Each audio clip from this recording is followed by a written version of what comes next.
Hey, everybody. Welcome to another episode of the Mile High Game Guys board gaming podcast. I'm your host, Adrian. I'm Zach. And I'm Jeff. And this is episode 55. 55. There's like a song that has that in it. Yep. 55. Yeah. That was like a South Park parody of 55 or whatever that song is actually called. I think it might actually be called 55. I think that's wrong. Probably. Yeah. I don't know. Siri, is there a song name?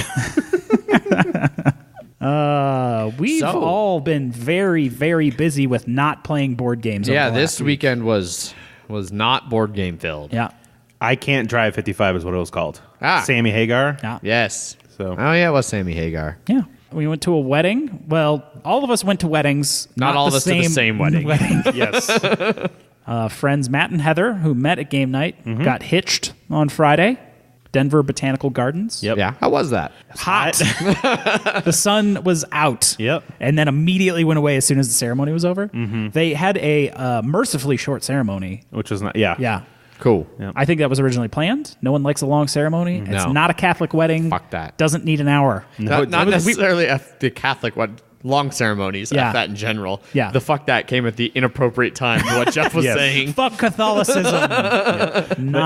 Not that. And it was like 90, 91 that day or something like Yeah. that. And so, we're in suits and stuff like that. And that's bad by itself when it's outside. But then it was like, okay, at least it's sort of dry here. No, we went to the gardens where they just are shooting water everywhere. So it's nice and humid. Of course. It's a Botanic Garden. Yeah. How were the botanical gardens here in Denver? I've been to Very the St. pretty. Louis ones. St. Louis ones are fantastic. It was pretty the little bit that I saw going to the wedding and then immediately leaving to drink.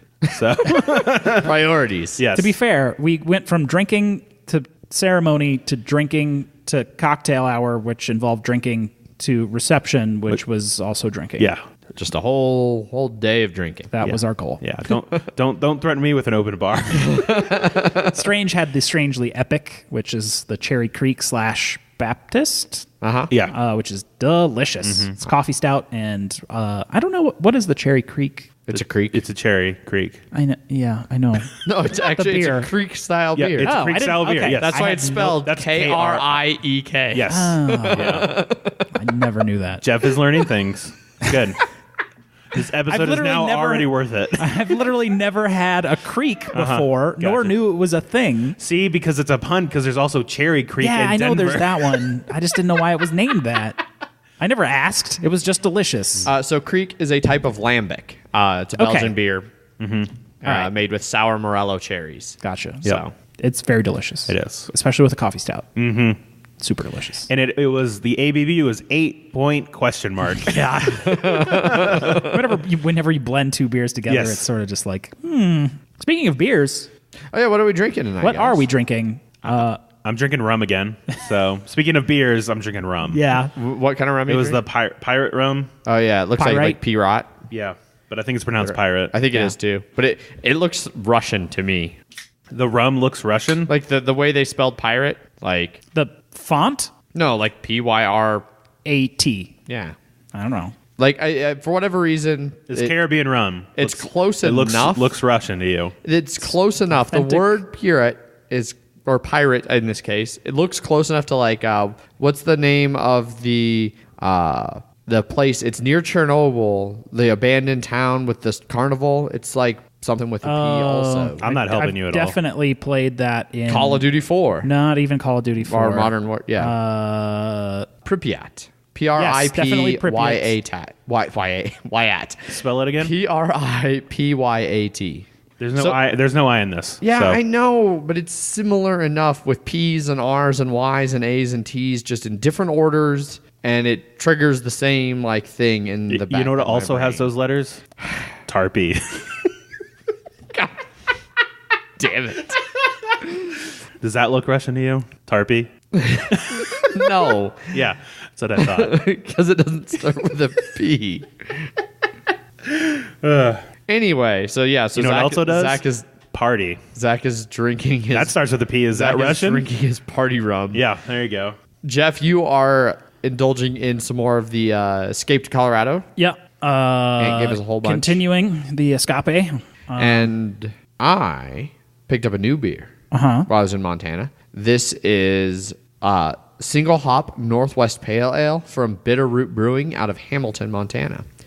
It's single malt, single hop ale. It's pretty tasty. Not too hoppy. Probably too hoppy for you, Zach, considering it does say all hopped up and be hoppy. Mm-hmm. But it's not too hoppy for me, which might not exist. I don't know if that exists. Just eat some hops. Hops are delicious. Okay, then. But you will spike chug. Yeah. I will spike chug some hops. Just Just liquid to hops. deny other people's. I remember the name of that game. Stalker, Shadows over Chernobyl. Chernobyl. Over Chernobyl. Yep, Chernobyl. There was 3 of them. Gotcha. I liked them a lot. I didn't finish any of them. I've heard good things. I don't think I ever played them. I think I might have them all on my Steam account from Steam sales. They have been on multiple super cheap multiple times, and with Gotcha. mods they become reasonably good. Cool. I like those a lot. Yeah, so that's what we're drinking. So what else went on besides the wedding? Things that are too hot for podcasting. Maybe in the Scandal. cut. Maybe in the cut notes. Maybe cut some notes. of it. Some Yeah. of it might even Be I don't too know. hot for cut notes. Yeah. On Saturday, we slept in from our hangovers, and then went to an escape room. This was the first one for me. It's my third, where we had to escape. We were locked in like a CDC bunker where the last person had died trying to come up with a cure for a disease. He had the cure, but he ended up dying, and Yeah. we had to figure out where it was. And we only had 60 minutes before we suffocated. Yeah. Before we could vaccinate and exit with the cure. We got 98% of the way through. Mm-hmm. We had one lock and then one clue to get the door code to punch in to escape. Yep. And we failed We did. right at the end. Right at the end. Womp womp. Yep. I mean, at the very least, I'm glad they weren't like, oh, you're only like 50% done, because I was like, we did so much that if they're like, there's still a lot to do, we're like, where is any of this? There were a lot of red herrings in there. Yes. Like just total shit that you're like, wow, what are these for? What are those for? There was a lot of stuff in there that actually just meant nothing. Like there was a bunch of like microscope slides, and then there was like a microscope slide hidden in a book, and then the microscope slides had nothing to do with anything Nope. at all at any point. It was definitely fun. We had 9 people, and I feel like everybody, even Contributed. though everybody contributed. Like that was a little bit of a worry because I'd never done one. Right. But if you're just like, oh, I didn't really contribute at all, and everybody else did stuff, I'd feel sort of shitty. Yeah. But that's everybody true. was doing those things, and there were definitely moments where all of us were like, aha, I figured this one thing out, and everyone's like, yay. Yeah. Yeah, there was- faint cheers like that were happening the entire hour. There was a lot of cool mechanics. There Like were. there was another like clean room that we had to find like the door code to. There was like a fake breaker box that you had to flip the little switches in to unlock something. A lot of magnetic locks, which is cool. One of them was a chess board that if you had at certain spaces on certain moves, then you could open it. At one point, like guys were playing chess and they had written down their moves, and you had to make those exact moves to. Yep. And I had gotten all of them except like one of them wasn't like, quite right. and So I started fiddling with it, and Yeah. I heard clunk, and I was like, "Oh, that's it." And then it opened because we were like, "Oh, I guess we're missing something," and it was like clunk. And then there was one where there were like 6 switches that were up and down and had to be in a specific order, and then you had to hit a button. And like we found out 4 of them, and I was like, okay, there's only 4 combinations left. Let's brute force this real quick.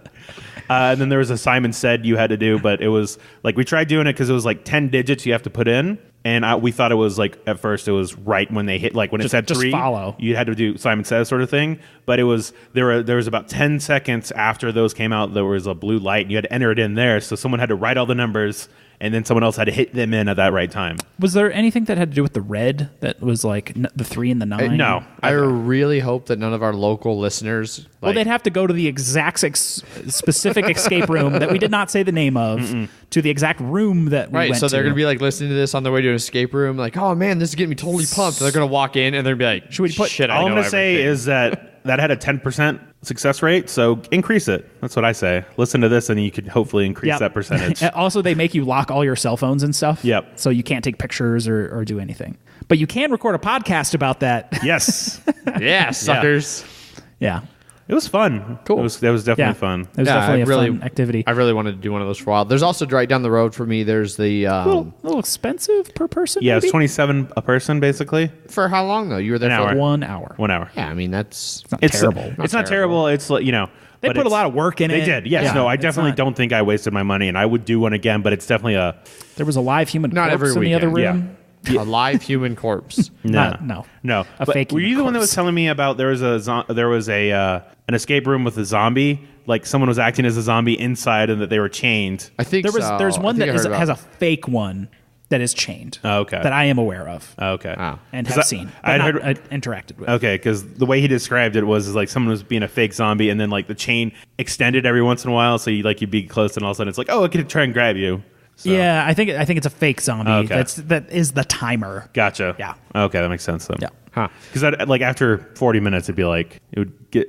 I'm sure that guy would be tired of being a zombie. Yeah, I think it's like a fake zombie on like a rail or something. Yeah. Okay, that makes sense. Right down the road from me, though, I was saying like there's also a murder mystery dinner Yes. theater thing yeah. that I really want to get a group together and go do sometime. I think that'd be kind of cool. Yeah. We're all in midlife crises. We can go do that. Yep. Yeah, right. Yeah. It's Old a housewives. different kind of gaming.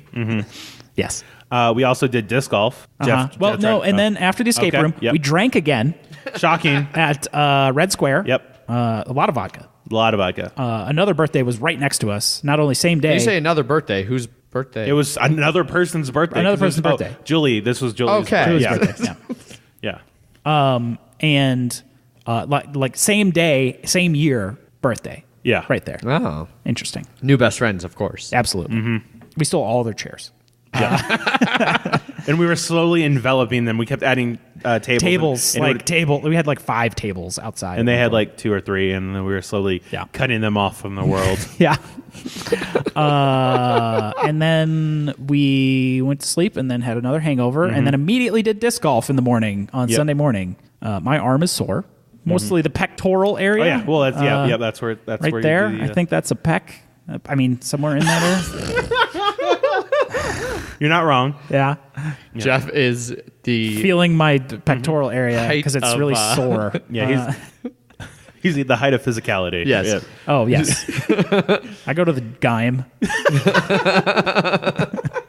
But it was great because we had 7 people, and it actually moved somewhat quickly, like comparatively. So we were about to start the first hole, and then there was 3 guys behind us with like big backpacks, and like he was like, "Do you guys mind if we go ahead? I mean, it sounds like you guys are newer, and we're Yeah. And he was like, "Yeah, and I own a disc golf store. Like clearly, this is what they do is Yep. play Yeah. fucking disc golf." Yep. And I mean, and that's- we were like, "Feel free, sir." Yep.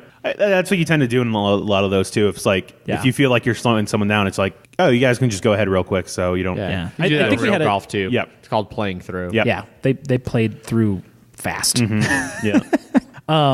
I think we had a big enough gap behind us to where like some groups had caught up that were like 2 people, but we were playing fast enough to where I don't think it was. And there were people ahead of us that it was like when they would go, we would go. Like when they finished, we would go, and then the other people were waiting for us. So it was not like we were just holding down the line. Yeah.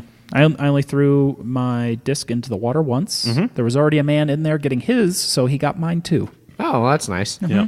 And then like 4 of us. Well, 2 of us went in the water, and then 2 of us went next to the water. We were all very close to each other next to the water. I mean, some of us threw it right next to the pin. Well, we But don't care that's- about those people. No, I'm sure you Didn't don't. you hit it off a tree and then went next to the pin? That was was like the second hole. That was the second hole. Yeah. No, that was the 4th hole. That was great. I threw one that went way off. way out to the west, and then it bounced on a tree and went like Right 2 next to feet the from hole. And I was like, that works for me. Yeah. Yep. Disc golf fun. Yeah. And I had played it with so Jeff. He didn't have any discs, so I let Yeah. him use all my regular discs, and so I just had a putter. And this course is You short played the enough. entire course with a putter? Yeah, but it's short enough that you can do that. And so it was great for me to do. And for everyone that doesn't know about disc golf, putters are just heavier. Yeah, they're heavier. Yeah. They're not as sharp on the edges. Yeah. So they don't Flat. They don't go as far, but they are more stable. And so it was great when I had some really nice throws, and then like halfway through, Paul realized that I was just using a putter. And he was like, Whole "Oh time. God damn it! I hate you so much, Zach." It was nice to gloat to Paul. Paul and I went we agreed to this drunkenly the night before at Red Square because neither of us are good at throwing frisbees. And they've never played golf before. Disc golf before. And so we were like, well, let's just go. Yep. We can both be bad at throwing frisbees. We were equally bad at throwing frisbees, like par for par, bogey for bogey, no birdies. No birdies. Until the very last shot of the very last hole, I went bogey and he went birdie. Yep. Yeah. Or bogey and he went par. Yep. Yeah. It was literally the last shot. It was the main competition, and then I ended up tying with Wes for -2 overall. Yeah. So, and it sucked because I had 7 birdies, but then I had one double bogey and one bogey that fucked me up. Yeah. That fucked me up a bit. So, Right on. yeah. I'd play again. I have not played since Michigan, and I went out with a buddy and threw 3 of his frisbees into the water. Nice. And we were only able to get back 1 of them. What'd you think of the course? It's good. Yeah. I like it. Mm-hmm. It was nice. Yeah, it's a good intro one. Plus, it's like a block and a half from Yak and Yeti, which is really good Indian and brew pub. Old Town. Yep. Yak. Yeah. Over in Arvada. Mm-hmm. Yep. I would like to see what other courses look like. This one was just free. Yes. You just walk on. Most of them are free. Yeah. There's a couple that I do want to go to. Like there's one near Blackhawk where Yeah. you have to pay for it, but it's like a ghost town or something like that. So, yeah. You got to pay your green fees. What is it called? Green fees. Yeah, Yeah. green fees. Yeah. I'll take you to the one. So this one is like mostly 200 to 300 feet. Like the longest one is I think is 300 feet long. Okay. There's I can take in one that's like 500 feet long. Let me get a frisbee over 50 feet, and then I'll talk to you about going to that one. I mean, I go to like actual golf courses to play golf, and I still think I can very infrequently maybe hit a like 100 yard drive. Yeah. Me too. like, oh, this is a 500-yard par 5. Yep. Sweet. I'm shooting for 10. Yeah. But it's nice too. You get to see a lot of like the views of Denver and the mountains. Yeah, it was very nice. Yeah. And then we had brunch. Mm-hmm. And then we played Gloomhaven. Yes, we did. Which we actually is a board game we can talk about that we played. Yep. Yay! Finally, 20 minutes into the show, we get to a board game. Yeah.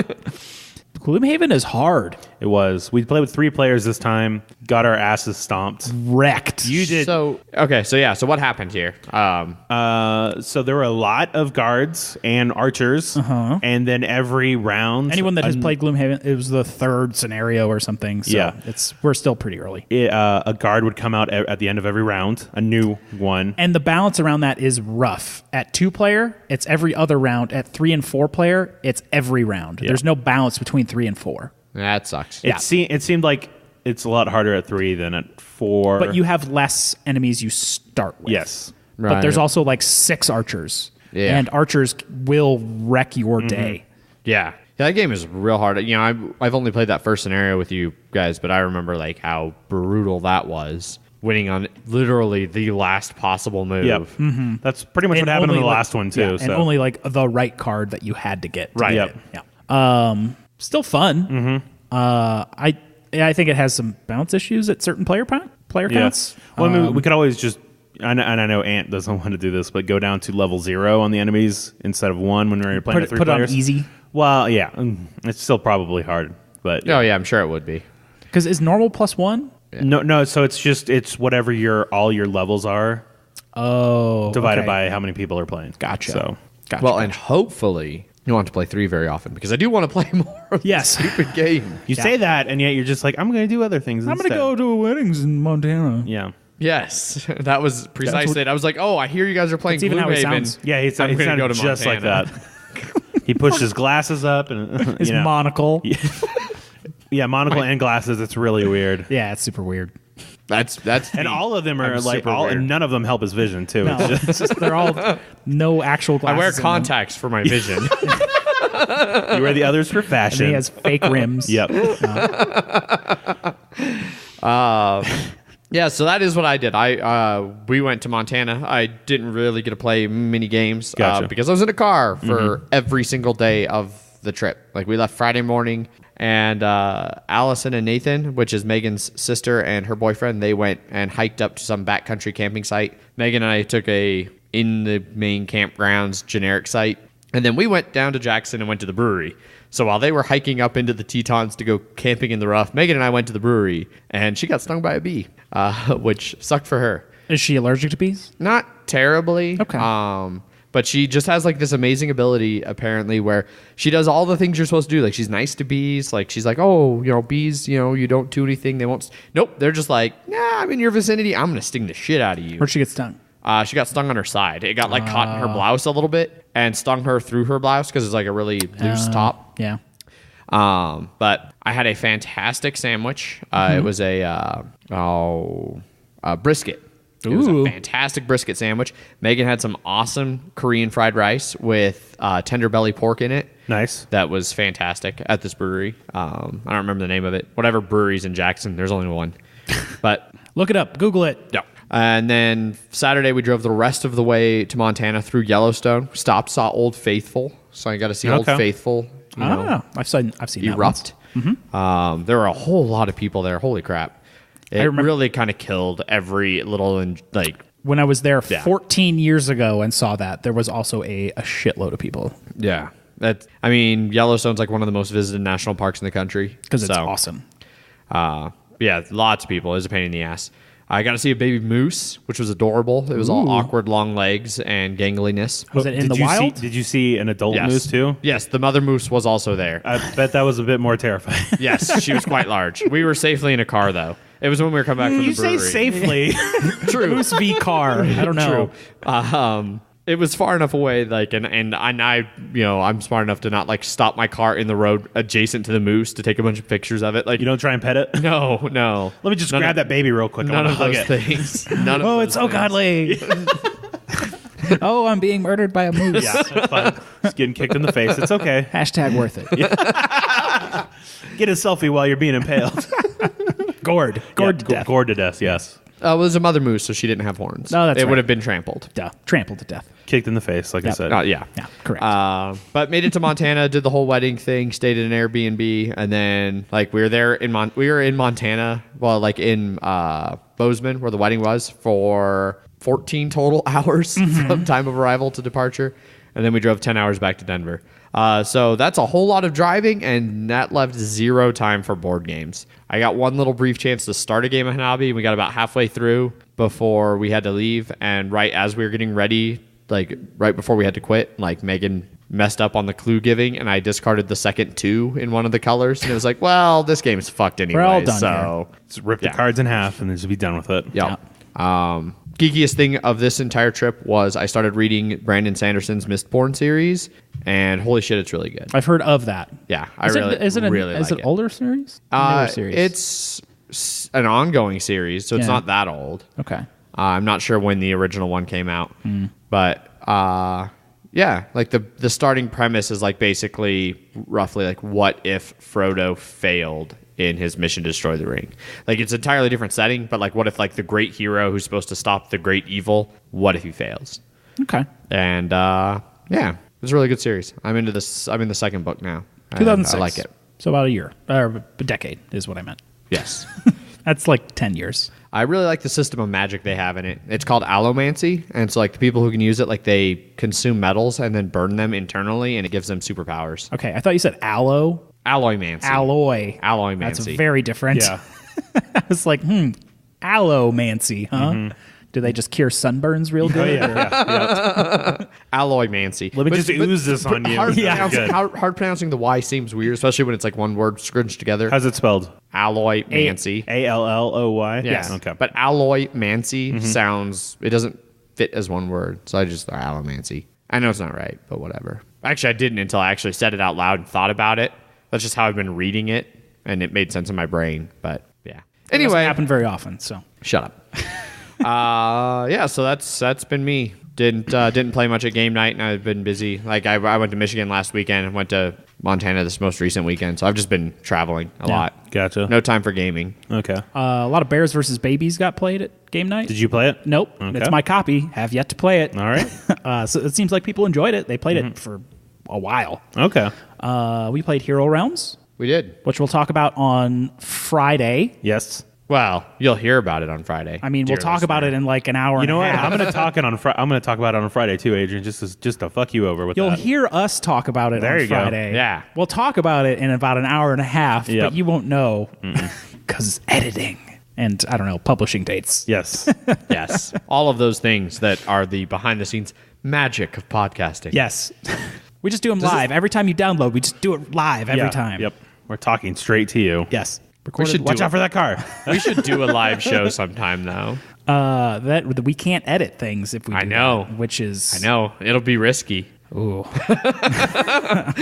It's like We'll have to think about the things that we say. it's like playing Russian roulette. It's No like, more- no how often am I going to shoot myself in the face with my words? So I played Ponzi Scheme on Wednesday. Yes. Again. So the weekend before that. Real quick. Yes. I'm going to interrupt just my one thing I want to say about this game. Okay. There is no way to tell what the fuck is going on by walking over and looking at this game. Yeah. You're not wrong. I'd heard you talk about it before, and I was like, oh, I could see the box Ponzi scheme. I was like, let me go see what's up with this Ponzi scheme. And I walked over there and I sat down and had I was drinking my cider and watching. It was like, yeah, I have no clue what's going on. There's money trading hands. There's cards. There's yeah. little properties, Property sham tiles, properties that yeah. you're investing in.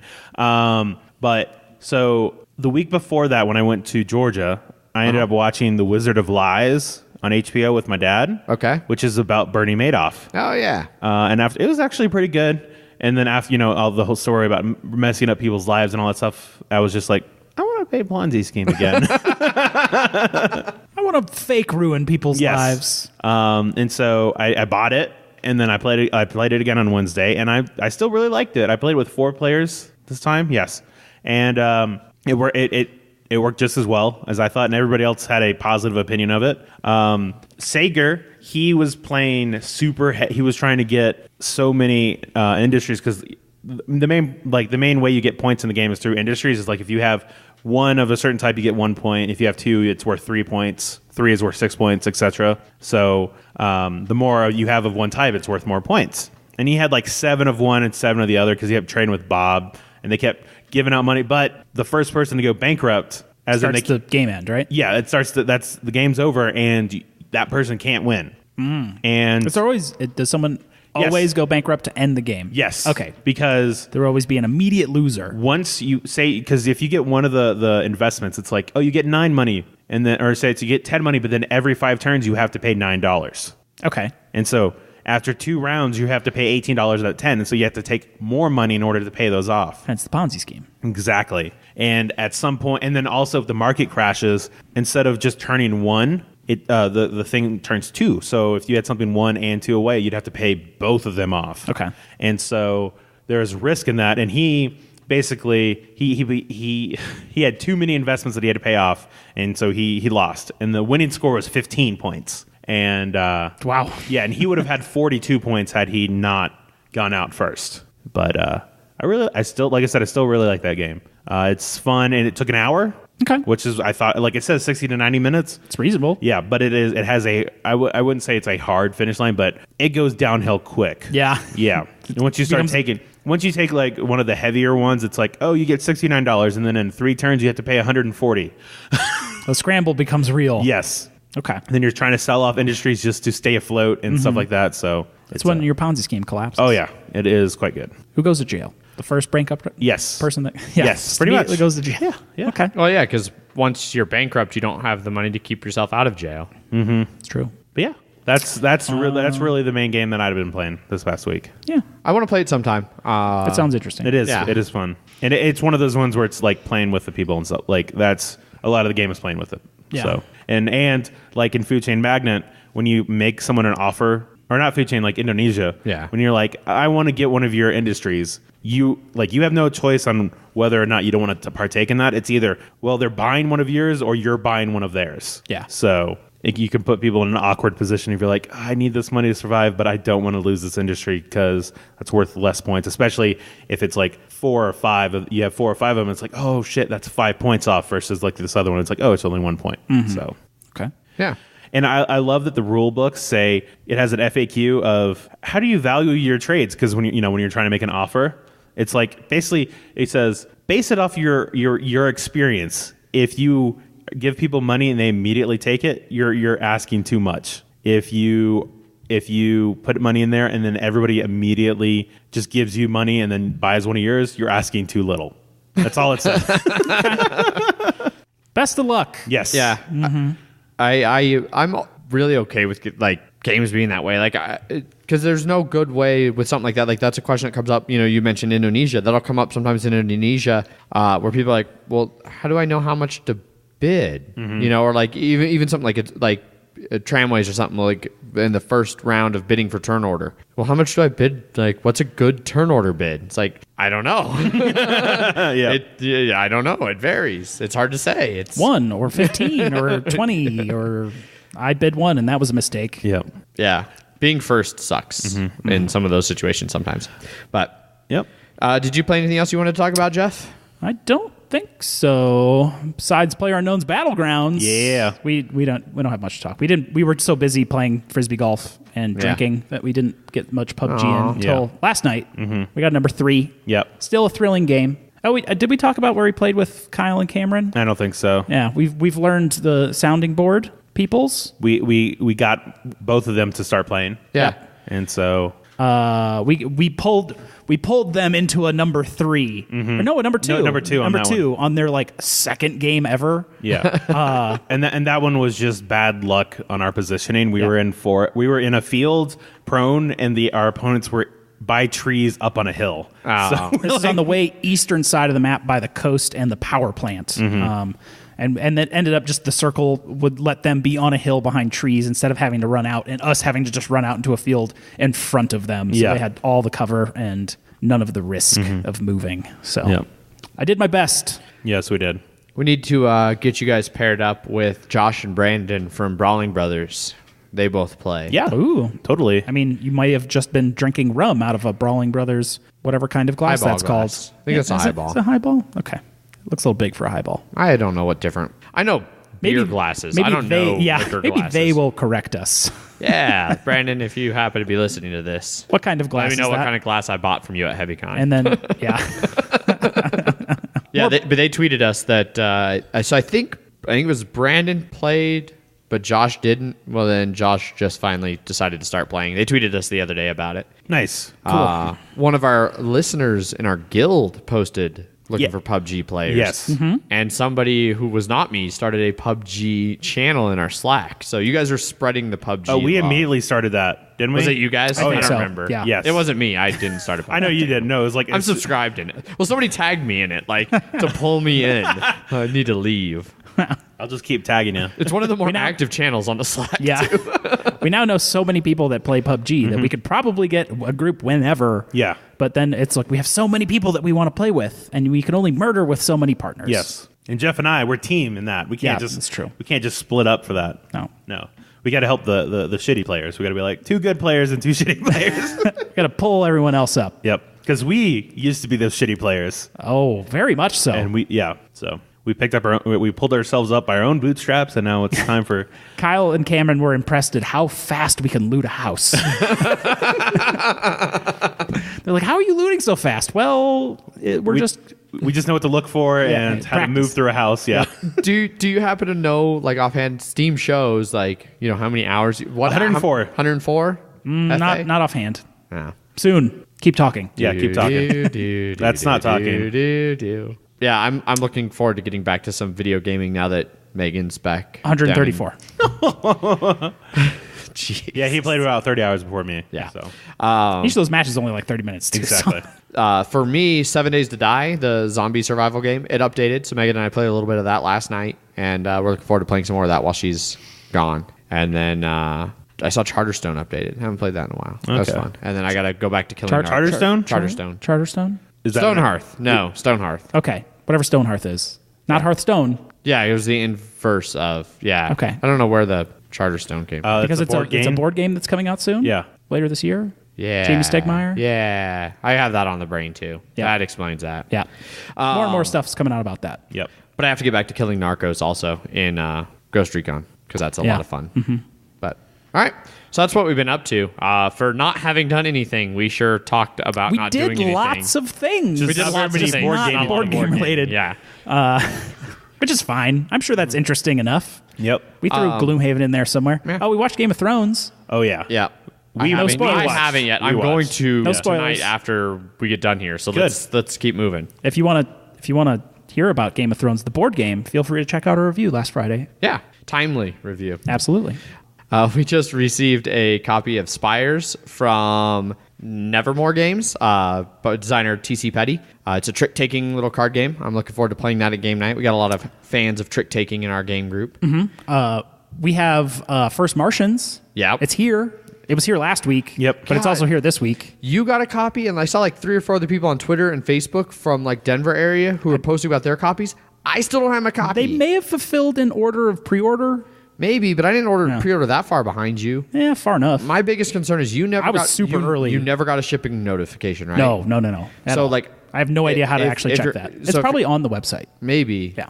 But I'm nervous. Like if they're not sending out shipping notifications, I won't know when it's shipped. So it could have been shipped and delivered and just somebody stole gone it. off my Yeah. doorstep. Which would be a bummer. Oh man, I'd probably cry. Yeah. So we'll try and jam in First Martians, maybe? Yep. And I got a copy of. I got my copy of Soul. Solstice? No. Soul? Oh, Soul. Yes, you have Solstice, Last Days but of a also Star. Soul. Yeah. Last Day of a Star. I saw that Wordsy from Gilhova Shipped? is shipped. It's on its way to me. And there's another game that's en route right now. Tiny Epic Quest is fulfilling this week. Yep. Ooh, nice. Yeah. But early schedule, like, yeah. So Basically, we should be back to talking about a whole lot of games here very shortly. Yes. Because I don't have anything else on my schedule really, like vacation or major activity-wise, until Gen Con. Yep. which is a month away. Which is a month away. Over the next month, we're totally fine. Yep. Yeah, lots of games. Yeah. Before we talk about games that might be coming soon, I think we're ready to move on to some news. Indeed. News and Kickstarters.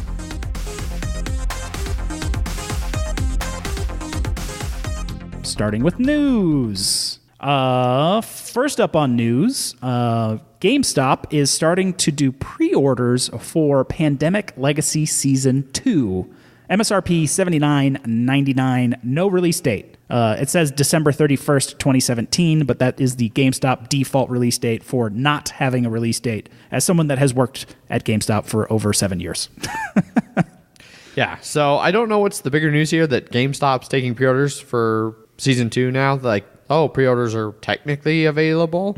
Or the fact that I didn't realize how many fucking board games GameStop has started selling now. Yeah, they're trying to move into that a little bit. Yeah. So Which is nice. I mean, it makes sense. were they owned by Barnes and Nobles or There was a partnership. okay? Then the companies split off from each other. Okay. I actually had my discount at both for quite a few years after they split up, which Okay. was nice. Okay. So yeah, so I was surprised, like, because I saw the thing somebody's talking about. Oh, they're taking pre-orders. I jumped over there to take a look at it and saw all the other games that they have, and it's like, holy shit! Yeah, like Bears vs. Babies, like new release I stuff. didn't know GameStop did games, but Yeah. apparently they do. I'm still not going to give them my money.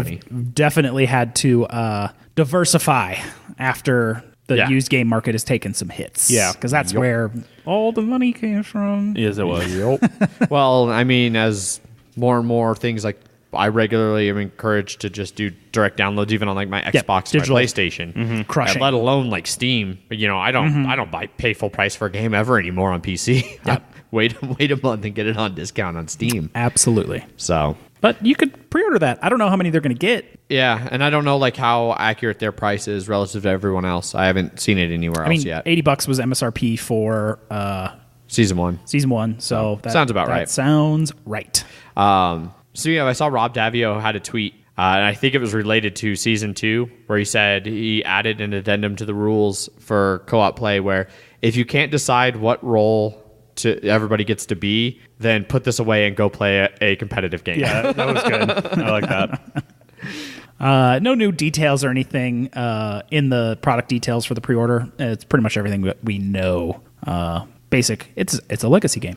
Next up on news, some first impressions / early, most first impressions, early reviews of early first impressions is There probably you the go. best word for it. I mean, this guy says it's the first review of Terraforming Mars, Yeah. but it's not a review. Yeah, an early first impression of the new Helios and Elysium board and the new Venus expansion for Terraforming Mars. He goes into some detail about how cool the new maps are and what strategies you can use there. And then he goes into some more details of what the Venus expansion will actually have. None of this was like what it has. None of it was particularly news to me. It's all stuff I'd kind of seen before. The thing I like is he talks a little bit about like for him, he felt like it was all he really liked good. It. He thought the Venus was a great add-on. And then he talked a little bit about like specific cards and corps that was new stuff to me. Yeah. There's going to be 5 new corporations, a new Venus board with another track with 15 steps. It's going to make a new phase in the game called the solar phase, which just ticks up Mars's Terraforming rating. Terraforming rating. Not terraforming rating. Well, one of the requirements. Global parameters. Yes. Will tick up once per turn now because you have added 15 more that you're supposed to add to the game. So that helps balance out the playtime. Yeah. It's also important to note that the 15 on the Venus track are not necessary to end the game, but you do gain terraforming rating for bumping that track up. Yes, and you do not during the solar phase. And it's whoever is first player gets to do that makes sense, yeah. There's going to be a new kind of card called floaters. They're a new resource just like microbes, but they mostly interact with Venus. Okay. They have their own tag, which is a blue V, and a lot of new corporations will use those new tags as well. Gotcha. So a lot of stuff that is kind of Venus specific. So more cards. Yeah. The biggest thing, like it was cool getting an initial impression that somebody really liked the new map. It wasn't like, it just feels like the same game still. It seems like it actually other than the comments, this was a Reddit post, and then the comments were full of people like, it sounds like it's just more of the same. Pass. Well, whatever. Well, maybe some of us like more of the same when it's different, more of the same. They're truly not Terraforming Mars fans. True. Also, the people that played this must have been crazy playtesters. They said they've had over 80 plays of Terraforming Mars, each, which is crazy. It's a lot. Yeah. That is a lot. We're in probably dozen plus easily, but Jesus. Right. Yeah. It should be out by the end of the year. I think the maps are going to be out by Gen Con the next month. Right. And then Venus should be out by the end of the year, they say, which is crazy. Indeed. After that, we have some awards that were given out today. We're going to start with the 2017 Spiel DR Awards. The Kinderspiel was announced a few weeks ago. Yes. Mm-hmm. That one was Ice... Nope, not Ice Cool. Mm-hmm. Yep. It was Ice Cool. Ice Cool? Yep. Not wrong. For the Kenner Spiel Award was Exit the Game. Boo. Which Boo is, this man. Yeah. I don't get it. Which won over Raiders of the North Sea and Terraforming Mars. Like, some people pointed out, like, Terraforming Mars might be too heavy for what they typically go for with, I guess. with this. Like, they typically go for a game that's pretty accessible, but especially being under the Kenner Spiel, which is supposed to be the enthusiast. Like, it's supposed to be the game for gamers. If you're a board gamer, Terraforming Mars isn't that heavy. Like, you should know all of the stuff that's going into that game and be able to do just fine. I'm more surprised. I would have understood if like Raiders had won over Terraforming Mars for that reason. Exit's a game like you tear up cards, you draw on cards. Like that is a one-off game. Like you play that game one time and then you're done. Maybe it was like to sort like I know because last year it was Pandemic Legacy, Time Stories, and then Isle of Skye, and they gave it to Isle of Skye. So maybe they're trying to go for the more progressive game in that respect. In that respect, so. Maybe. Terraforming Mars was robbed. Yes. Well, it has another chance still to win Jogo do Ano, which is the Portuguese game of the year, which, it tends to be heavier games because Portugal has a lot of really heavy game designers. And so that one's got, I don't know what that picture is from. It's got Scythe, Terraforming Mars, Great Western Trail, Tramways, and a fifth game that I do not recognize. Yokohama. There's a list right under the pictures. I didn't recognize that picture at all. All the other pictures are super obvious what game they're from. But yeah, so maybe Terraforming Mars will pick that up. And then there's the Spiel DR, Game of the Year. Yes. Overall, King Domino. Yep. Won that one. Expected that one. King Domino we've played once with Kyle Cameron of Sounding Board. Mm-hmm. Correct. And I have not. It's real good. Yep. I saw a tweet from Eric Lang that basically said like he was like a few turns into King Domino and he's like, yeah, this will probably win Spiel DR. Chris Darden, who runs Geekway, he had a tweet like months ago, and he was like, if King Domino doesn't win, I'll eat my hat. And today he retweeted it, and he was like, hat eating avoided. Don't have to eat a hat. Spiel winners. Look forward to those red, white, and blue things on boxes everywhere. Coming soon. Correct. Yeah. Also announced this week, the Dice Tower 2016 awards were given out at the Dice Tower Con. Yep. Yes, This last week. was not this weekend that just passed, the previous one. Yes. A little while ago. Yeah. We forgot to cover them last week. We were busy with other things. That'll happen.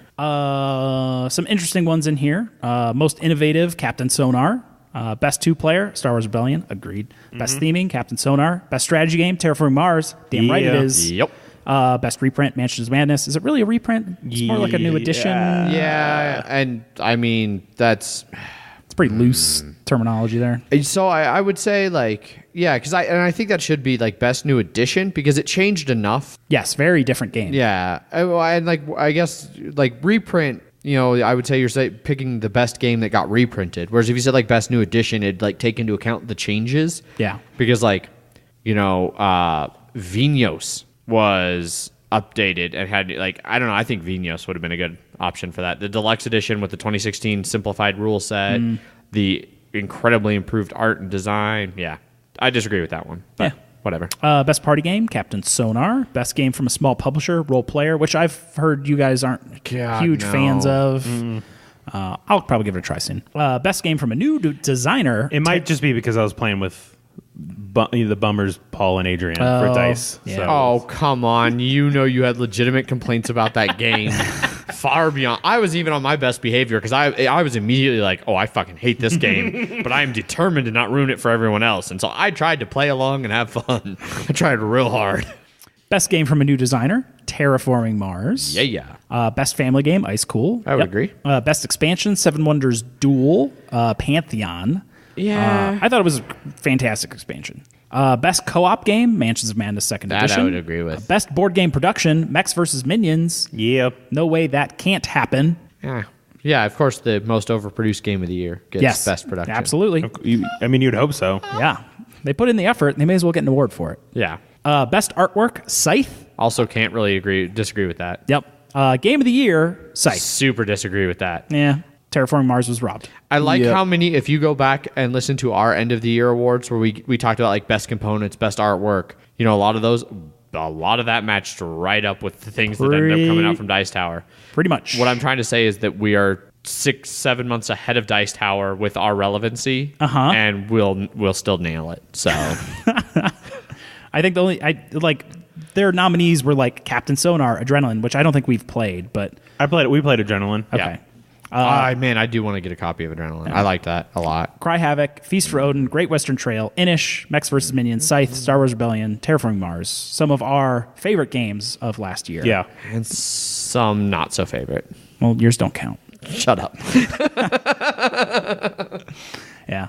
Terraforming Mars needs more Game of the Year awards. Make it happen. Well, don't worry. We won't stop hearing about Terraforming Mars anytime soon, what with like 6 expansions coming out for it over the next several years. It's only July, and they're announcing their 2016 Game of the Year awards, so whatever. Yeah. Ours were timely. January. I know some people do it because they don't feel like they had a chance to play all of 2016 games yet. Yeah. Or a decent amount of them. Like, I'm surprised that Dice Tower does theirs so late. Like, I know Edward and Amanda, like, from Heavy Cardboard, they do theirs late because most of the games that they really would like get announced at Essen, not October. not Gen Con. Yeah. So they want more time to play those. I don't know what Dice Tower's excuse is. They want to do it at Dice Tower Con. Yeah, I guess that makes sense. Yeah. Damn you and your logic. Hear that all the time. That's it for news. On to Kickstarters. Our first Kickstarter is Battlemat, a personal training program that uses fantasy card game strategies to guide your fitness journey. It's at 6K of its 23K goal, 187 backers, and about 3 weeks left to go. You can pledge this one for a mere $25. Yeah, so I think that, like, I might be surprised if this one actually succeeds, only because I think he set his funding goal way off, especially just making a card game. But I like the idea. I was talking to Megan on one of our hikes or drives or something over the last week or so about how it's interesting that just making something a little bit of a game or slightly gamifying it gets people more invested in it. Like something as simple as like tracking your calories on like MyFitnessPal can make it easier to stay tuned to things. Or like her sister has a Fitbit, And it's like every time we stopped, she'd get out and like power walk around the car because she was trying to get her Fitbit numbers up because she had to win a competition against one of her friends. And like, so I think the idea of like combining games with fitness is kind of interesting. I walked up and down a road in the middle of the dark to hit 40,000 steps after that 14. Yep. So yes, you did. Yeah. Yeah. And so I think that's kind of a cool like kind of concept. Megan has a zombie run app on her phone that like she puts her earphones in and it tells her like a story. I heard about that where one. she's like a runner like out getting supplies to help fight the zombie apocalypse. And like there'll be times when it's like, oh, the zombies are behind you, you have to move quicker, and like encourages you to go faster and stuff. And so this is and kind of that same vein of things. It's like a magic style deck of cards that you use to you can do a solo mode where you just play your own cards and it tells you what workout to do. Or there's like a battle mode where like you and your opponent fight each other and try and get each other to do stuff. And so like you can looking at some of the cards, there's things like jumping jacks or warrior pose or planking or a bunch of other kind of fitnessy things. And supposedly it scales well for all fitness levels. The card design is very interesting because they're basically just Magic the Gathering cards. Yeah. But then they have like activity, squats, and then you do it. Yes. You can add weight, and then your activity gets +1/+1. So I don't know. I think it's kind of an interesting idea. Yeah. I don't know how successful this one's going to be or how even good this particular version of it is, but I like that idea of combining fitness and gaming. For sure. Looks interesting. Look it up. Battlemat. Ends in like 3 weeks. Yep. On to the next Kickstarter. This one is Big Bang 13.7. Yeah. This one is just funded. About 38K of its 23K goal, 112 backers, and about a week left to go, and a pledge level of around $25. 3,800 of its 2,200 goal. You said 38K. Yeah, I did. That'd be 38,000. 3,800, 3.8K. Yes. Is what I meant to say. Of its 2.3K goal. Yes. So this is an interesting little like tile laying game where It's got style. yeah, you start with the Big Bang tile in the center, and then each player is playing tiles down, trying to match their secret objective card. And there's some rules about where you can and can't place tiles and how they work. I do like the art style. It's kind of got some flash to it. And then depending on which tile you place, that's going to determine how far you move around the turn order track. So if you play a particularly powerful tile, you're going to move way far along it, so other people might get multiple turns before you. And I kind of like that. I don't know what that mechanic for turn order is called. The Tavern Brawling game uses it. Dragon and Flagon? Dragon and Flagon uses that, where like you use a more powerful ability and you move further down the turn order track. I don't know, like time placement or something like Yeah. that. But there's like laws about tile placement. Stuff has to be like adjacent in the same color. I also like how you pay for the tiles to be placed down in millions of years is the currency.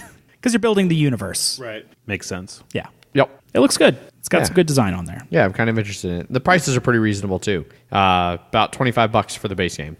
Yeah, the higher ones are just sort of have dedications in them or 2 copies. So Yeah. they're really $25 is the game. Yep. Which is cool. It's not too shabby for a nice little tile game. Yeah. Up next is a much larger game, also on a cosmic scale. Yes. Cthulhu Wars Onslaught 3. Now, this is Cthulhu Wars, and they do their waves of reprints via Kickstarter. So this is a lot of old stuff and new stuff. Correct. Because they can't afford to actually print it on their own. Yeah. This one's well-funded already, 370K of its 100K goal, about 1,700 backers, and about a little over 3 weeks left on this one. Pledge levels range anywhere from about $150 to $600, and some crazy ones above that. So I know some people really like Cthulhu Wars as like a 2-player minis, dudes on a map kind of game. I've never played it. Looking at pictures of it, I've never understood how you can play it with that many minis and that much color and like just ridiculous shit going on. it's just I don't know how you keep track. Massive miniatures on a board. None of it makes sense to me. But yeah, People love it. they do. And there are a shit ton of add-ons and expansions and things for this game. Shocking. Yes. It also makes just all the money, apparently. So yeah, you probably already know what Cthulhu Wars is, clearly. So you should probably back that if you need more Cthulhu Wars in your life. The miniatures are pretty awesome. That Dire Cthulhu is huge. Yeah, they get kind of crazy. They're very unique, but man, is it expensive. One of my friends has this game in mass. I have yet to play it, but I have seen it, and it is balls crazy, the amount of stuff that he has. Right on. Next up is Founders of Gloomhaven. This is a standalone, not Gloomhaven game. Tile placement, action selection, set in the world of Gloomhaven. This one is also well-funded. 306,000 of its 50,000 goal. 6,100 backers, and about 3 weeks left to go. There is a whole one pledge of $49 for this game. That's it. You give them $49 and you get this game and all the stretch goals. Yep, and free shipping to U.S. and Canada as well, which is pretty awesome. So I've heard this described as kind of a cross between like Mombasa and The Great Zimbabwe. Great Zimbabwe, And yeah. Concordia. That's what it was. Great Zimbabwe and Concordia. Yep. I am going to be later, probably sometime tomorrow, watching the Heavy Cardboard playthrough. They did one last week, but apparently there were some issues with their internet, and they're doing one actually as we record. They're doing a 4-player playthrough of it. And if you haven't watched Heavy Cardboard's playthroughs, they're pretty fantastic in my opinion. They're setting the bar pretty high. But yeah, if you want to know how it plays, check that out. You can see 4-player exact playthrough. I'm pretty much sold on this game. I've heard it's Gloomhaven meets Splatter, and I mean that signed me up. Must own. Yeah. The only thing I don't like is the default player colors. Oh yeah, not a huge fan of that. It's like gray, light teal, weird yellow, and like light purple. Yeah, although who knows, like if that's what they'll actually come out in the final printing. And already stretch goals have been like custom meeples for every race, 8 sets of player components, custom art for each race's personal everything, upgraded tokens. So we'll see what it actually ends up with, but Right. maybe the player colors can change. That's gonna be my feedback because he listens to this. Right. Yes. Absolutely. I watched a playthrough. John Gets Games. He did a 3-player run through of it, and I don't. It's definitely not one that I want to Kickstarter. I might.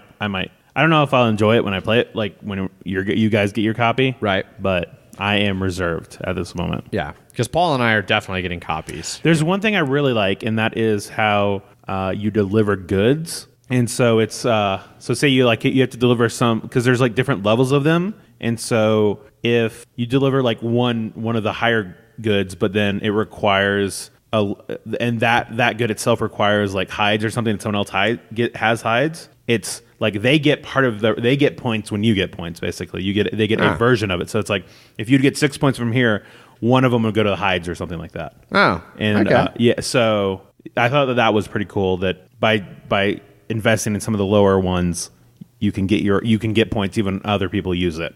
So I like that, but it didn't seem like a game I wanted to own. Yeah, which I mean, like, yeah, everything I'd read like in the lead up to Gloomhaven, like Isaac Childress, he is a Eurogamer at heart, and likes kind of the more heavy games. So this seems more up his actual alley. Mm-hmm. He just also happened to really like RPGs and wanted to make like a RPG for Eurogamers, which is what Gloomhaven is supposed to be. So yeah, it's about 2 hours playtime on this game. So yeah, that seems about right.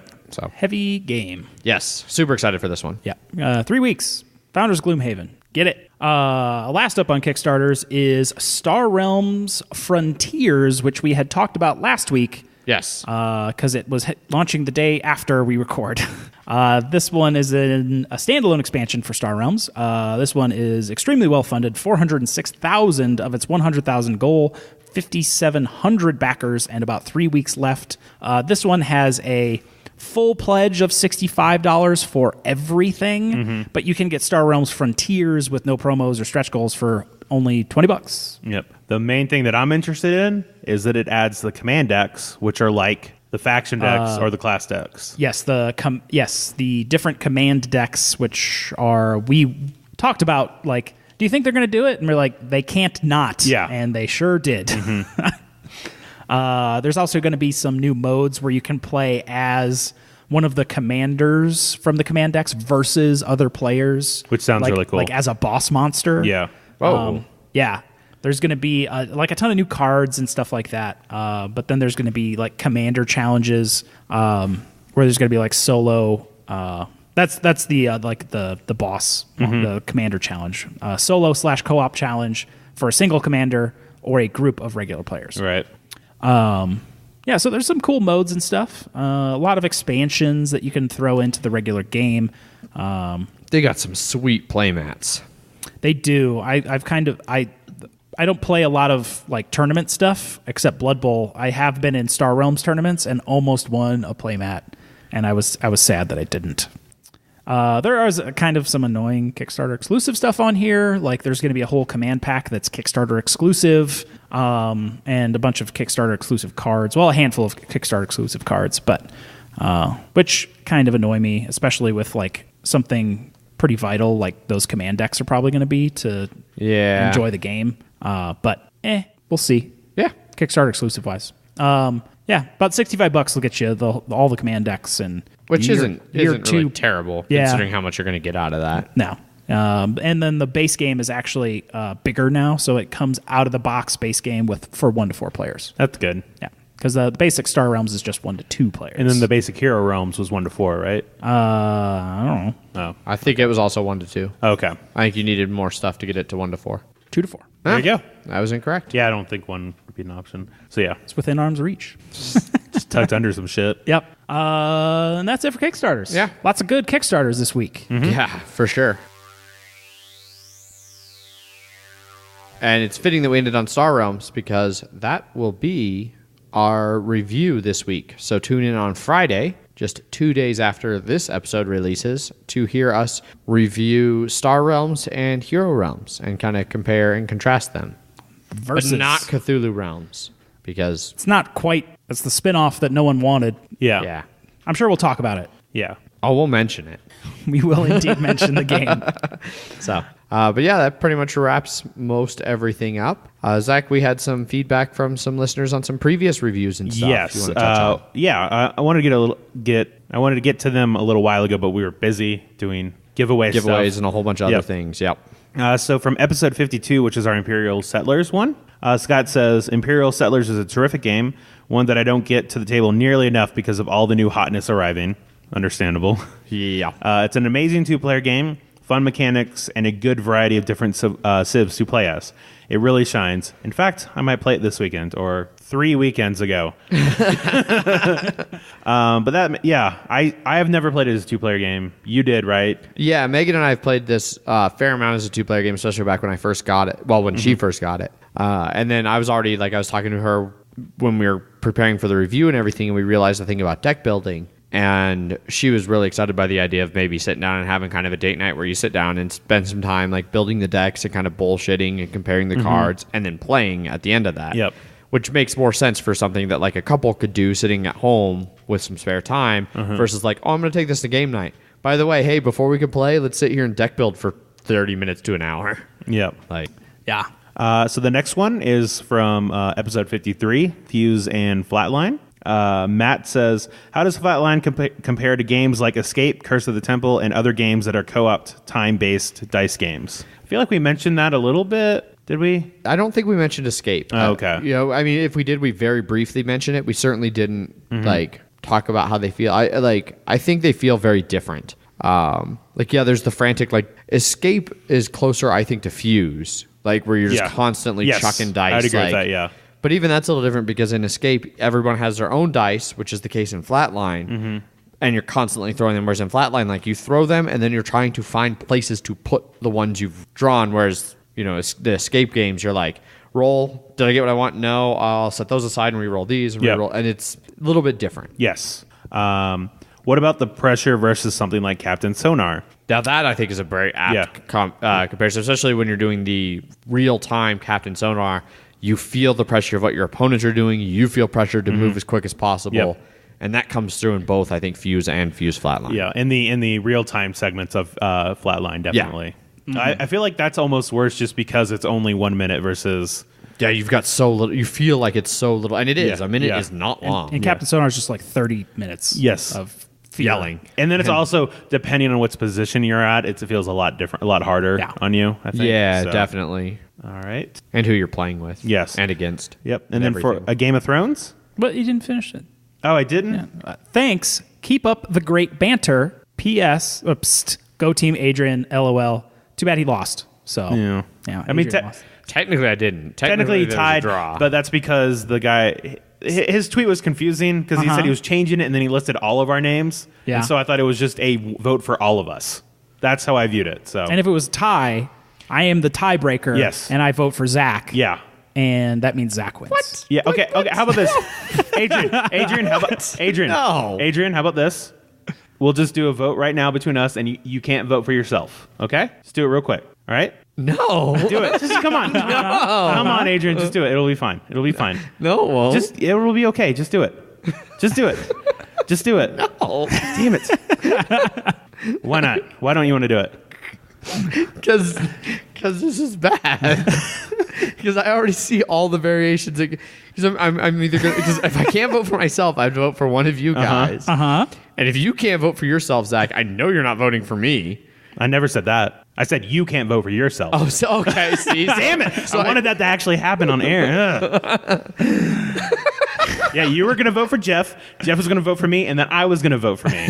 I had his whole plan, and you ruined it. That's why you lose. Or I saw through your plan and was going to vote for myself. Mm-hmm. And that'd be fine. You get one vote, and then, and then.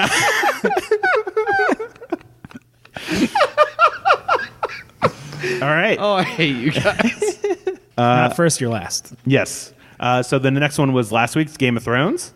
Charles, he says, my experience is about 45 minutes a player if everyone knows the game. This game is good enough that knowing anything about the theme doesn't matter, but it is so fun if you do. Yeah. I totally agree with that. It's one like when we reviewed Star Wars Rebellion, we talked about like how sometimes it's hard to not get caught into the theme too much. Yeah. To where you're like, oh, this happened in the series. Like I want to make this like, oh, it can happen again. Like, you know, oh, I'm a Stark. Fuck you, Lannisters. I'm never allying with you. Whereas in the game, that's not always the best decision. Yeah. And then he also goes on to say, RE Kingmaking, be a better diplomat, and don't piss off the other guy.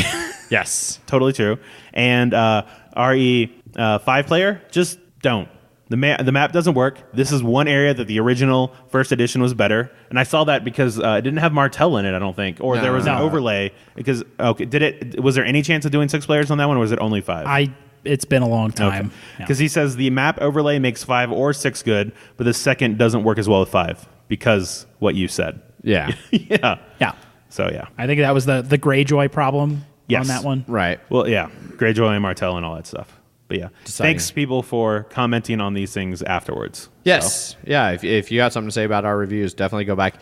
You can comment on those or see them when we first post them over at our guild, Board Game Geek Guild number 2731 for the Mile High Game Guys. We do a weekly review thread where we let you know what we're going to review so you can ask questions in advance and we can hopefully answer them during the review. And then if you listen to the review and you've got more comments or concerns or agreements or whatever the hell, jump over there and give us more feedback. Corrections. Yes. Corrections. Fine with that. That hasn't really happened quite yet. No. It will, though. Yeah. It will. Yeah, so now that we're all caught up on BGG review feedback, Jeff, you still have a handful of emails you wanted to cover from the giveaway, so how about we get a couple more of those squeezed in here? Yeah, absolutely. If you would like to email us, it's emails@milehighgameguys.com. This one comes from a longtime listener, Mike. Hopefully you get a flood of emails in to keep Jeff off the edge and saying my emails@milehighgameguys.com for many episodes to come. Which we did. Yeah, we're really just stretching these ones out. I had an awesome game day over the weekend and gamed from 1 p.m. to 1 a.m. on Saturday. We played Ethnos, Terraforming Mars, Gold West, Cosmic Encounter, and Alien Frontiers. And we broke things up with some social deduction games, Don't Mess with Cthulhu, Secret Hitler, and Brooks Gambit. I always feel like I have way more games than I'd like to play that I can actually get to the table on these game days. Just wondering what you each would pick to play if you had your choice of games for a longer game night / 10-hour-ish chunk of time, ? Mike. So that's our yearly anniversary, basically. Yeah. Yeah. And tabletop Game night. day. Game night. Yeah. Our game group's anniversary in January and then tabletop day in April. We do like an all-day Saturday event, and Like for what he said, like those don't tend to work. Like now I'm so busy again doing hosting or getting roped into games of Monopoly with Richard and things like that at those. I make all these other commitments and I'm doing raffles and all that stuff. For me, like I'm imagining here, like I have a Saturday arranged with like a group of friends, like where all we're going to do is just play some fucking games. And like right now, my ideal one, like I said earlier, Indonesia, food chain magnate. I'm a little, I've played a lot of Indonesia recently. But food chain for sure. I need to get Dominant Species back to the table. I've never played it. Want to play it? We need to make that happen. Zach sold his copy to Adrian. I gave it to him. It was a Christmas present. It was a lovely Christmas present. Yeah. Giving me the copy that I destroyed the board of. Yes. I mean, Twilight Struggle also present. Yep. Need to play more. Also a fantastic game. Once again, Adrian, I said I'd play that game as long as it wasn't a, hey, do you want to play it right now? Yeah. Right. I try and get my like heavier thematic games out at those kind of events, like Arkham Horror, Eldritch Horror, Runebound. That Game of Thrones. I've only ever played at the anniversary. Yeah. I like doing Tales of the Arabian Nights because it's especially with 3 players, it can still take like 2 hours if you let it. Yeah. So Facebook just reminded me the other day that it had been like, 2 years ago you were doing such and such thing, and it was a big group game of Twilight Imperium. Yes, and it was like, man, I do really like when we get together and play Twilight Imperium. yeah, definitely. That was before the last time we played it. Then. Oh yes, yeah, it was. yeah. Yeah. Because the last time we played it was in the fall. Yeah. Or early winter. Yep. October-ish. Yep. It was back when David saw it at his house. But I tend to play Twilight Imperium roughly twice a year or so. I 3 still- times in every 2 years. I still want to drag you into a base game of Twilight Imperium. Yeah, we were talking about that. I have the other literally day. separated out all of the cards and pieces to just be the base game already. Well, maybe we can do that sometime. Yeah. Yeah. It'll be short. Yeah. So those are the games that scant we 4 or like 5 to play. hours. I will use the expansion strategy cards. Okay, good. Yes. Good. Yeah. I'm not a madman. So yes, You have the mother's mercy. Yeah. So thank you, Mike, for your email. Next one is Andy. Continues. Here's something interesting for you. I listen to about 20 board gaming podcasts, all at 1.5 speed to get them all in. And you guys are the only one that swear on the show. I find that very real and more natural of a conversation. I can tell no one is censoring you or making you not say your real opinions, etc., with some good swearing. Thanks, guys. Andy. Yeah. Yeah. I mean, that was kind of a discussion we had very early on. We talked about like not swearing or swearing, and I have a hard time censoring myself around my 60-year-old, like very conservative, very religious grandmother. There was no way I was going to be able to do it in front of my, 2 of my best friends who I play a ton of games with and swear at daily. Yeah.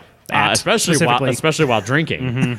There's no way. So, I felt like there wasn't. We couldn't be us if we weren't swearing. No. And I've tried listening like on a jest to listen to some podcasts at like 1.5 speed or I don't know how he I does can't that. even do that. We tried. We all listened. When we first got that email, we tried. We pulled up our own episode, put it on 1.5. I was like, no. 2 seconds in, and we were all doubled over, dying laughing. We do not talk slow enough for 1.5 speed. We even tried it at 2 and like 2.5 speed, and that just sounded madness. Madness. You caught only Chipmunks certain on words. coke and speed. Yeah, you did not get all the words. There is one, Andy, if you're not listening to them already, there is actually another board gaming podcast that does swear, though.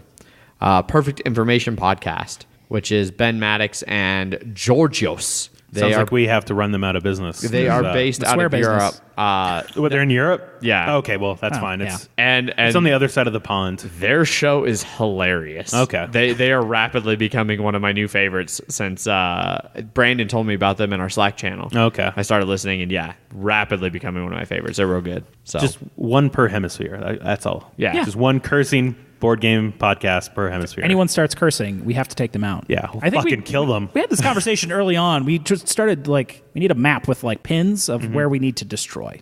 Yeah. we do. Other podcasts. Yeah. Yeah. Why can't we be friends with other? I mean, it depends if podcasts? they're part of the network or not. Oh, We need our sphere of influence. Yes. So Our sphere of control. So really. all the other great podcasts that aren't in the Punchboard Media Network, we just got to take them out. Yeah, they had their chance. So I mean, I do know where Heavy Cardboard Yeah. lives. You win or you die. yes. emails at milehighgameguys.com if you would like to send us some more emails. Yep. It doesn't have to be about Gloomhaven giveaway because we already did that. It can It's just over. kind of It's be whatever you want now. Yeah. I mean, still it could, like them. It could also be whatever you want, but You could still, send an email about the Gloomhaven giveaway. You just don't count on winning. if you have any more It fun won't happen. if you have any more fun facts for us, feel free to send them via email. We do like If you fun have facts. names for Jeff to pronounce, go ahead. Yes. Everyone gets a lot of enjoyment out of that. Swearing It's in great. other languages. Yeah. Okay. Roman stuff. Really, I'm Fans of just all of these I'm things. just going to get good at Yeah, that's pronouncing other languages here That's soon. the goal, Yeah. Jeff. That's what we want. Yes. We're in this for your betterment. I got to get something out of this. Yeah.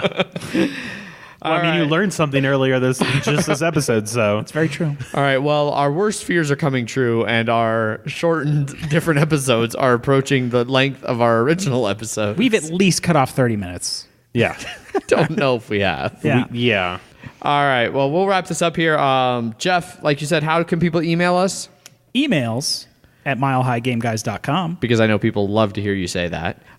You can also check out our Board Game Geek Guild number 2731, where usually Zach posts the Like I said, a busy weekend. busy weekend, lots of alcohol. I don't Yeah. blame you. I do, but not that much. It was a lot. It was a lot. But we post upcoming reviews and things. Next week's review. So this Friday's review will be Star Realms and Hero Realms.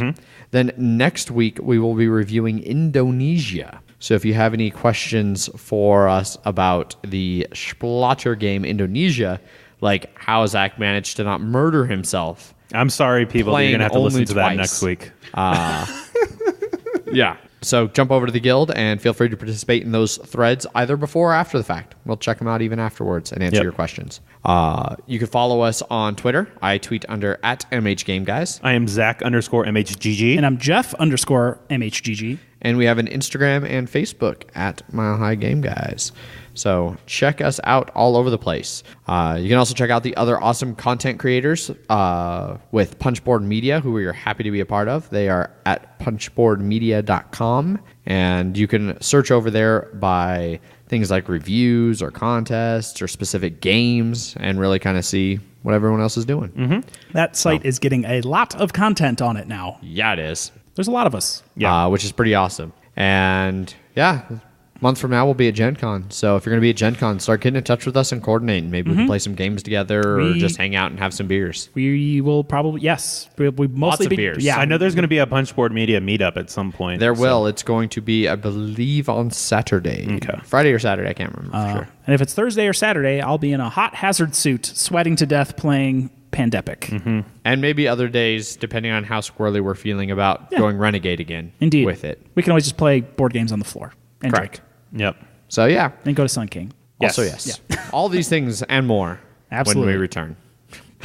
Thanks for tuning in. As always, I've been your host, Adrian. I'm still Zach. And I'm Escapee Jeff. Bye. Bye. Bye.